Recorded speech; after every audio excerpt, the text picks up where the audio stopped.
इंकलाब इंकलाब इंकलाब। प्यारे दोस्तों नमस्कार। देखो भाई,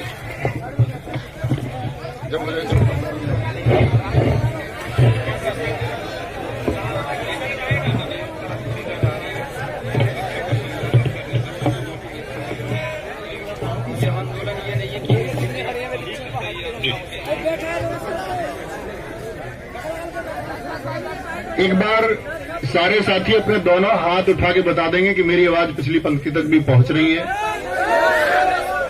तो भाई हम सब लोग यहां आए, एक ही मांग, यूपी पुलिस कांस्टेबल री एग्जाम।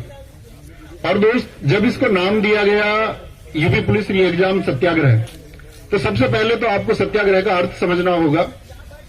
आप लोगों को यह जानना होगा कि जो आग्रह आप सब यहां करने वाले हैं वो सच में सत्य के लिए है या असत्य के लिए है।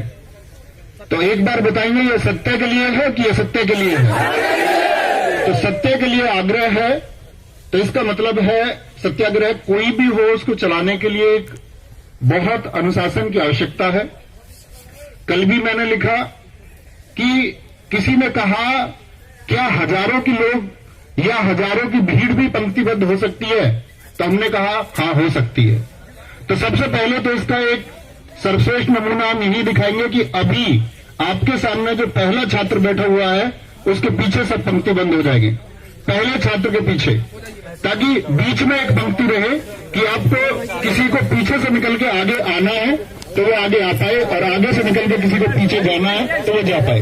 बीच वाली ये जो पंक्ति है, हमारे जितने भी साथी या जितने भी मीडिया बंधु होंगे उन सबके लिए एक बीच की पंक्ति आप छोड़ दीजिए। बीच में लगभग 2 से 3 फीट का एक रास्ता छोड़ दीजिए। प्यारे भाई, आप सब लोगों से हाथ जोड़ के रिक्वेस्ट है, बीच वाली पंक्ति छोड़ देंगे और सब लोग एक दूसरे के सिर से सिर मिला के बैठेंगे। देखो भाई, ऐसा नहीं है कि आप लोगों को आज ही बैठना है, ऐसा नहीं हो सकता कि आपको आज और कल बैठना है। हो सकता है आपको 10 दिन बैठना हो, तो अनुशासन और व्यवस्था से बैठ पाएंगे तो ही ये संभव हो पाएगा। बीच वाली पंक्ति अभी भी खाली नहीं हुई है।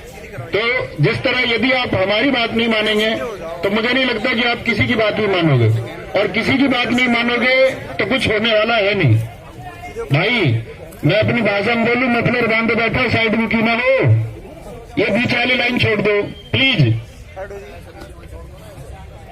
ऐसा कुछ नहीं है भाई, आप आगे बैठेंगे तो आपकी कोई प्रेजेंस जाएगी, उसका कोई अर्थ नहीं है, क्योंकि सब लोगों की एक ही डिमांड है कि परीक्षा फिर से होनी चाहिए। और परीक्षा फिर से क्यों होनी चाहिए?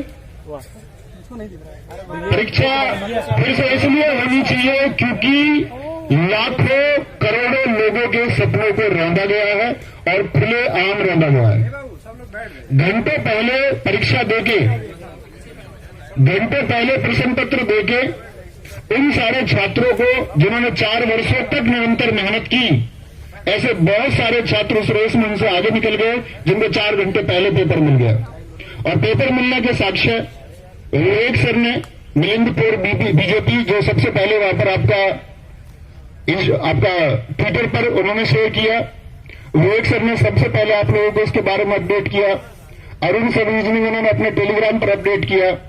तो ये सब साक्ष्य हैं और ये बात आप सब लोग जानते होंगे, और गवर्नमेंट को, मीडिया को भी जानने का प्रयास करना चाहिए कि यूपी कांस्टेबल के अभ्यर्थी तो छोड़िए, ये पेपर मिठाई की तरह उन सबके पास भी पहुंचा है जिन्होंने यूपी पुलिस के लिए अप्लाई तक नहीं किया। मानते हो इस बात को?